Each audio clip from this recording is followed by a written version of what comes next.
Stéphane Bern, l'invité de Culture Média, Philippe Vandel. Bonjour Stéphane Bern. Bonjour à tous, bonjour les amis. On vous entend tous les jours à la radio sur Europe 1 dans Historiquement Vôtre avec Jean-Luc Lemoyne, c'est de 16h à 18h. À la télé, on vous connaît notamment pour Secret d'Histoire, de plus en plus de fiction, sans parler du court roman de Charles. J'oublie pas l'Eurovision. C'était samedi soir sur France Télévisions avec Laurence Boccolini. Juste un mot parce que c'est l'actu chaude. Vous avez vécu le fameux doigt d'honneur.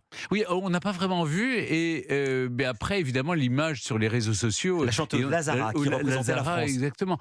Et donc après nous il y a eu une réunion de crise. Moi j'étais dans la... Attendez, oui, c'est une info. Il y a une réunion de crise. Oui, après, comment gérer ce qu'on appelle du damage control. Donc, il y avait Christian Louboutin, il y avait Alexandra Ray Damiel, évidemment, qui était là, le service de presse, qui est patronne des variétés et chef de la délégation française. Et donc, après, on apprend donc qu'en fait, je ne savais pas, c'est un toz.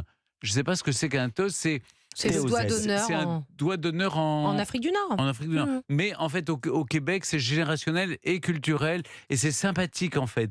Et alors, nous, on recevait plein de messages de gens d'Amérique du Nord dont tu parles. C'est double doigt d'honneur en fait. Et moi, ce qui m'a fait rire, parce que je crois que voilà, elle était déçue, je peux comprendre. Mais c'est vrai qu'on passe par rapport aux délégations étrangères. La France, encore une fois. Je me souviens de Rotterdam, au mauvais perdant, on avait fait deuxième. On a dit mais non, mais les autres, ils ont gagné dans de mauvaises conditions. Ah, le groupe italien, évidemment. C'était Barbara Pravi qui était deuxième, et c'était le groupe italien dont le nom m'échappe pas. Maneskin. On les voyait, ils s'étaient fait un rail de coke sur la table. Mais en fait, il a dit non, c'était du verre pilé. Oui, voilà. Là aussi, il y a dû avoir une sacrée réunion de crise. Et donc, si vous voulez, la France passe toujours pour un peu arrogante et mauvaise perdante. Mais bon, je crois qu'elle a dit qu'elle allait peut-être faire des t-shirts avec un toast, comme ça elle allait se faire de la thune. Moi, ça m'a fait rire. Ouais. Votre actualité, Stéphane Bern, je ne sais pas si vous voulez faire de la thune, 9,90, cahier de vacances, spécial histoire, c'est publié par Plomb. C'est quoi l'idée? C'est pour pas s'ennuyer pendant les vacances? Alors oui, j'ai une éditrice qui veut absolument passer son été avec moi. Elle s'appelle Lise Boel et elle a trouvé cette idée pour passer l'été avec moi, c'est-à-dire on fait des cahiers de vacances. On avait commencé, pour vous dire la vérité, on avait commencé par faire des BD ensemble, sur les BD de l'histoire. Et puis on a dit, mais pourquoi on ne se met pas en scène en train de... C'est vrai que moi l'été, j'adore... j'adore rester occupé. On voit dans un hamac, on vous a un petit peu rajeuni. Oui, mais c'est... Non, mais vous allez voir, plus ça va aller, plus on va me rajeunir sur les images.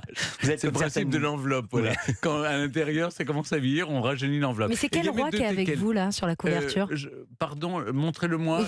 Oui, c'est Louis XIV. C'est Louis XIV. C'est Louis XIV et la reine Victoria. Ah, pardon. Absolument, ce sont les deux thématiques qui sont très présentes dans ces cahiers de vacances. Et puis, il y a un château qui un peu un château de la Loire, si vous voulez, parce que le patrimoine est très présent. On a réuni mes trois passions, c'est-à-dire l'histoire de la monarchie française, enfin l'histoire de France, l'histoire de la monarchie britannique, l'histoire britannique, et puis le patrimoine. Et ces trois thèmes qu'on retrouve dans toutes sortes de jeux. Et les hamacs, quatrième passion. Je me marre parce qu'il y a des sudoku. D'abord, c'est pas historique et c'est pas une de vos passions, le sudoku. J'aime bien en faire. Vous savez, quand on attend dans les aéroports, j'aime bien faire des sudoku. Mais vous savez pas les créer. Non, je ne sais pas créer un sudoku, évidemment. Mais en même temps, je ne sais pas non plus faire dessiner les jeux d'essai terreur. Mais j'adore y répondre. J'adore cette page. Alors regardez-nous sur europe1.fr pour qui est ce dessert. Alors on voit des poires belle Hélène, on voit de la pêche Melba, on voit des crêpes Suzette. La troisième, je ne l'ai pas identifiée. Et c'est des personnages célèbres qui ont inspiré des recettes. Vous connaissez les réponses? Bah oui. Je ne suis pas allé regarder, moi, les réponses volontairement. Mais oui, Melba était une célèbre cantatrice. Elle était au Savoy, à Londres, et c'est à ce moment-là que, pour lui faire plaisir, le chef a dit on va faire une pêche Melba. On aura au moins une bonne réponse dans le cahier de vacances. Il y en a, on peut trouver. Les réponses sont à la fin. D'ailleurs, vous allez voir sur les réseaux, je vais lancer une nouvelle vidéo. Je fais travailler tous mes copains en leur faisant faire le jeu, et ils ne connaissent rien. Ils ne connaissent rien. Mais c'est dramatique. C'est pour tout le monde, quel que soit son niveau, parce que parfois c'est facile, parfois c'est difficile. Il y a pour les enfants et pour les adultes. Il y a des quiz hyper difficiles. Catholique ou protestant, vous donnez un nom, il faut dire s'il est ou était catholique ou protestant. Catherine de Médicis. Oui. Ah bah facile, elle était catholique. Charles IX. Protestant. Mais non, il était catholique. C'était son fils. C'est son fils, c'est lui qui a fait tuer tout le monde. C'est ça, il a fait tuer la Saint-Barthélemy. 1572. Mais alors on va attention, faire des révisions. Attends, Anissa, j'ai pas goûté de tes peines. François Delanoux. Et là, je me dis, mais c'est qui? Ah oui, non, on ne connaît pas. Et l'amiral de Coligny, quand même, vous le savez. Je connais la rue. Mais c'est tout. Et Clermont, vous êtes à la rue, à mon avis. Clermont de Pile. Qui était Clermont de Pile? On ne sait pas qui c'est. C'est les chefs protestants qui ont été assassinés, justement, pendant la Saint-Barthélemy. Il est effrayé, Stéphane, de notre niveau. Non, mais attention, il y a un rébut. Parce que je me suis rattrapé avec le rébut de la page. Alors, ça, c'est marrant. Du riz. Décoder ce rébut pour découvrir l'identité d'un monarque anglais légendaire. Alors, il y a du riz, il y a un char, il y a un cœur, il y a une main qui fait Richard, deux et un lion. Ouais. Ça va. Ça, celui-là, je l'avais. C'est facile. Mais donc, en fait, il y a pour les enfants et pour les parents, pour qu'ensemble, ils s'amusent, ça crée du lien familial et on s'amuse. Mais moi, je trouve que c'est la 3e année, je crois, qu'on sort des cahiers de vacances et j'adore passer l'été comme ça. Bon, vous êtes content, vous avez cartonné.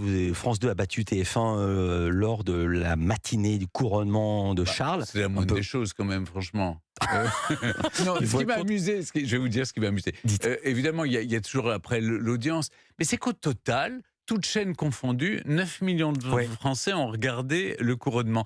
Et quand après vous avez des mauvais... Enfin voilà, je lis sur les réseaux sociaux que messieurs Mélenchon et Corbière ont quelques erreurs d'estomac en disant tout ça, c'est des choses d'autrefois. Je dis non, essayez de comprendre pourquoi ça intéresse le public. Ne méprisez pas les gens. Les gens ont envie de rêver, les gens... C'est quelque chose d'intemporel. Vous avez raison. Et une de vos qualités, c'est la diplomatie. C'est ce qui avait été relevé ici par un collègue à tous les deux, qui est Jean-Luc Lemoyne. Il dit Stéphane Bern, c'est un homme délicat qui sait trouver les mots pour mettre en valeur les autres. Comme là, quand vous parliez en direct de la reine Camilla. C'est une femme qui est pas servie par la photographie alors qu'elle a un visage très mobile. Ça veut dire quoi, elle a un visage très mobile? Mais c'est vrai on a l'impression quand vous prenez des photos que vous figez des grimaces. Et en réalité, quand vous la rencontrez dans la vie, elle est chaleureuse, sympathique, presque, elle est belle. Enfin, elle est presque... Oui, elle n'est pas photogénique, quoi. Elle a une photogénie. Mais moi non plus, je fais toujours des grimaces sur les photos. On ne rend pas hommage à ma beauté non plus. Mais après tout, la beauté, c'est très subjectif. Les gens disent elle est moche, elle est horrible. Non, elle a une photogénie très particulière. Et un dernier son que je ne peux pas m'empêcher de passer, c'est Jean-Luc Lemoyne qui l'a relevé. Regardez ce qu'arrive à découvrir Stéphane Bern. C'est le Shazam des têtes couronnées. Comme je vous l'ai dit, la BBC montre peu les souverains et chefs d'État étrangers. On ne les montre pas du tout. On voit le crâne du roi de Suède tout en bas de l'écran. Il était tout en bas de l'écran. Non mais comment vous connaissez un crâne? Parce que je le connais de dos, je le connais en 3D, moi, le roi de Suède. Je les connais tous.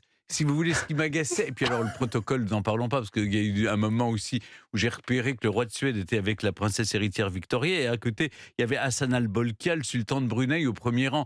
Mais comment le service du protocole a pu mettre Hassan al-Bolkiah, enfin pardon, pour nos amis du Brunei, qui n'ont même pas le droit La réponse a été faite par une de vos chroniqueuses qui a dit c'est les premiers qui ont répondu qui ont été assis devant. Oui, mais avouez que bon... On est d'accord. Oui.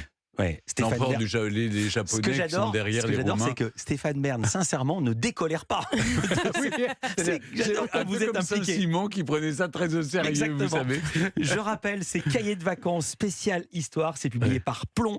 9,90 €. C'est pour s'amuser tout l'été, apprendre des choses pour la famille et pour les érudits. Stéphane, on va vous libérer. Vous devez finir d'écrire l'émission de cet après-midi. C'est une émission consacrée aux peintres qui ne peuvent plus se voir en peinture. Vous allez entre autres parler du duo Edgar Degas, Édouard Manet. Entre autres, il y a Lucien Freud et aussi avec Francis Bacon. Bansky aussi, avec le King Robot. On va découvrir tout ça entre 16h et 18h tout à l'heure. Exactement. Et pendant l'été, si vous ne m'avez pas à la radio, eh bien, vous pouvez réviser avec les cahiers de vacances. Il faudra faire un quiz spécial crâne. Il n'en loupe pas une.